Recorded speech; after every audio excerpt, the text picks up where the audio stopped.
နေပြည်တော်ကောင်စီဥက္ကဋ္ဌဦးကံမြင့်တန်းသည်ဒီကနေ့မနက်ပိုင်းမှာစပိုတီရီမြို့နယ်ရွှေကြပင်ရပ်ကွက်ရှိနေပြည်တော်အာကာစားကွင်းပတ်ဝန်းကျင်စုပေါင်းတန်ရှင်းစောင်းနေမှုအားလှည့်လည်ကြည့်ရှုစစ်ဆေးပါသည်။အဲဒီနောက်နေပြည်တော်ကောင်စီဥက္ကဋ္ဌဟာတာဝန်ရှိသူများလိုက်ပါပြီးပြည်မနာမြို့နယ်တစ်လင်းလုံးကျေးရွာစု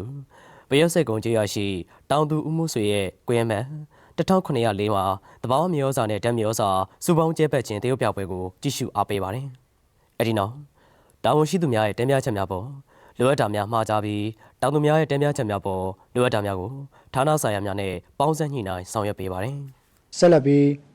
ပြည်မနာမြို့နယ်ကရိုးစိတ်ကျေးရွာအုပ်စုအင်းသာကျေးရွာသို့တွားရောက်ပြီးဒေါက်တာကိုကိုနိုင်ရဲ့အသက်တိုးချက်ကောင်းရေး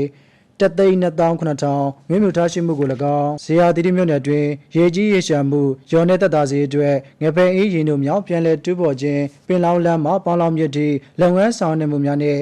ကျွန်းရောင်အိုင်ဆောက်ပေါင်းလောင်းရင်းတို့မြောင်းအားတာယာကုန်းပင်တာမှရော်တကြီးပင်တာတီပြုပြင်တူးပေါ်ခြင်းလုပ်ငန်းဆောင်နေမှုကို၎င်းအိုင်ဆောက်ကျေးရွာမှကြောက်ချက်တရားတီရန်ကုန်မန္တလေးလမ်းဟောင်းလမ်းဘေးဝဲရမှနေပြည်တော်စီမံသားရေးကော်မတီမှရင်းတို့မြောင်းတူးပေါ်ခြင်းလုပ်ငန်းဆောင်နေမှုကို၎င်းကြီးစစ်ဆေးပြီးရေရှည်ခိုင်ခံ့မှုရှိအောင်စံချိန်စံညွှန်းများနဲ့အညီဆောင်ရွက်ရန်မှာကြားခဲ့ပါတယ်အဆိုပါရင်းနှုံမြောင်းများပြန်လည်တူးပေါ်ပေးခြင်းဖြင့်ဒေသတွင်းရှိလယ်မြေက900ကျော်အားရေကြီးရေရှာမှုပေးမှကာကွယ်ပေးနိုင်မဲ့အပြင်ရန်ကုန်မန္တလေးကားလမ်းမကြီးနဲ့ပင်လောင်းလမ်းမကြီးတို့ရေကြီးရေရှာမှုရော်နေသက်သာစေမှာဖြစ်ပါတယ်။ဆက်လက်ပြီးနေပြည်တော်စီပင်အေးအေးတာနှစ်ကိုသွားရောက်ပြီးတတိယကြိမ်ဒုတိယပုံမှန်စည်းဝေးကိုတက်ရောက်ကြမဲ့လွှတ်တော်ကိုယ်စားလှယ်များတဲခုနေထိုင်နိုင်ရန်အတွက်